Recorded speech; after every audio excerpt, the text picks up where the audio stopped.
Hi, I'm Ken Kaplan from the New England Motorcycle Museum, and I'm about to demonstrate this rock solid, badass 1985 Harley Davidson Ironhead Sportster. Last year, the Ironhead, this one just had a full frame up restoration and resto mod. I'd argue to say it's probably the nicest 1985 Ironhead in existence as far as from a performance and handling standpoint, and I'll point out all the details shortly when I bring it in. This bike was built by none other than our lead Harley mechanic Lance at the New England Motorcycle Museum. He built the 1340 Sportster engine that set the land world speed record and piloted the bike to the land world speed record. So this was not built by an amateur, it was built by a world-class Harley engineer with 20 years experience building these types of bikes. This thing fires right up, brand new starter, brand new motor, everything's brand new on this bike, wiring harness, everything. And it's over 150 hours labor in our shop, frame up. Let me fire it up. I'm gonna give it a quick demo. I'll bring it in and show you what I'm talking about. This thing's nasty, I love it. Fires right up. As soon as you touch the button, fires right up, so cold. 1000 cc, the beast wind, bears some power. Ha-ha! Hoo-ah!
I hope you guys have appreciated that. My hands are freaking frozen. It's like 3 degrees out here in New England.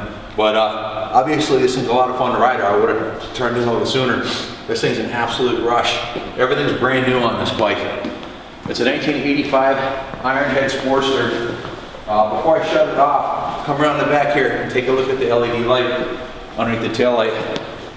We'll have a detailed price list of everything that was put into this thing, but everything on this bike is big money, top dollar, all the best there, and then check out the headlight on it.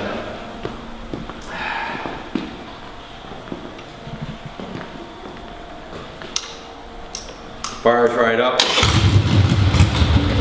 brand new starter. This bike right here, this is the last year of the Ironhead Sportster, like I said. This one just had a frame off restoration. Everything on the bike was taken completely down to the frame, and the frame was powder coated.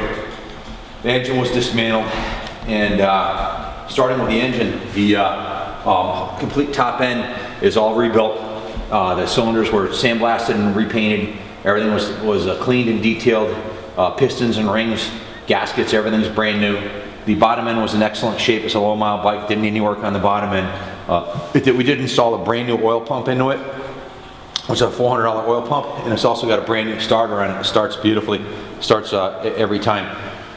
Moving to this side, to the primary chain case side, the electrical system, the motor was rebuilt, and the electrical system is completely brand new. It has every wire on this bike is brand new. It has an entire brand new wiring harness on it. In addition to the wiring harness, it has a brand new rotor and stator, and it also has a brand new voltage regulator right here, and also a brand new Harley Davidson battery. All the lights, all the bulbs, the turn signals, everything on this bike is brand new electrically. It also has the one item that's original is the coil. The coil was perfect, it tested perfectly, so we did not replace that. It does have new spiral 4XL wires on it and brand new plugs. Brand new points, brand new condenser also. The thing runs beautifully, as good or better than any brand new Sportster has a right to. We rebuilt this one to stock specification. It's not a high performance build. This was built for the long haul. It's a stock bore, 1000 cc, 4-speed transmission, brand new clutch pack, clutch cables, throttle cables, everything's new on the engine. It's got an S&S Shorty Super E carburetor, and it's got drag pipes on it, so it performs great, sounds great, and it's got these drag style bars on it, which kind of feel like something you'd see on a flat track bike. The bike it's so light, so nimble. When I get on this, after I just did a video of my FXR, and I get on this thing, and it feels so light and nimble. That's why they call it a Sportster. You know, it's this one's set up right. So your frame, everything's been sorted out. The frame's perfect. There's no cracks on the frame, nothing. Everything's perfect. The swing arm bearings were replaced. The swing arm was powder coated. The front end bearings were replaced.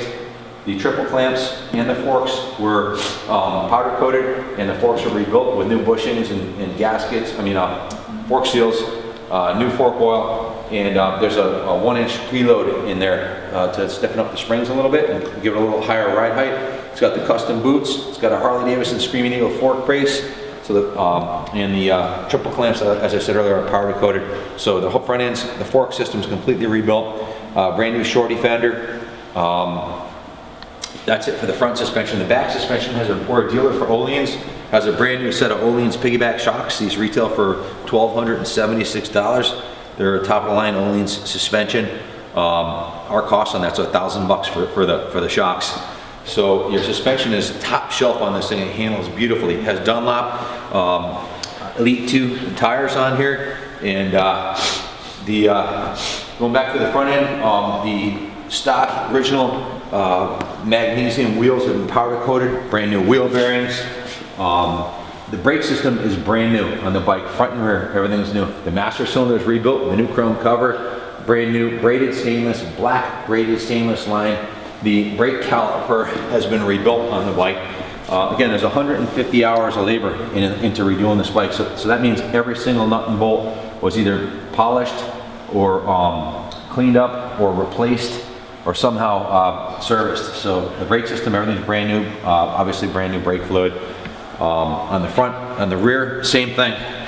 On the rear, it's got a brand new pads front and rear, rebuilt, brand new rotor, calipers all rebuilt, brand new brake line. And going over to the other side here, you can see the brake lever is an original Harley Davidson item. It's polished aluminum. The pegs are the motocross style pegs, brand new heavy duty gnarly pegs, master cylinder cover, Harley Davidson logo on the master cylinder cover. So you got brand new brake system front and rear. The tank is an original Harley Davidson style gas tank. This is an OEM Harley tank. It's I don't know if it's the original paint job on the bike, but that's the one that was on it. We liked it. We did not redo the gas tank paint job. It has a brand new oil tank on it, and it has a Harley Davidson oil gauge, temperature gauge, as you can see. Come around this side here.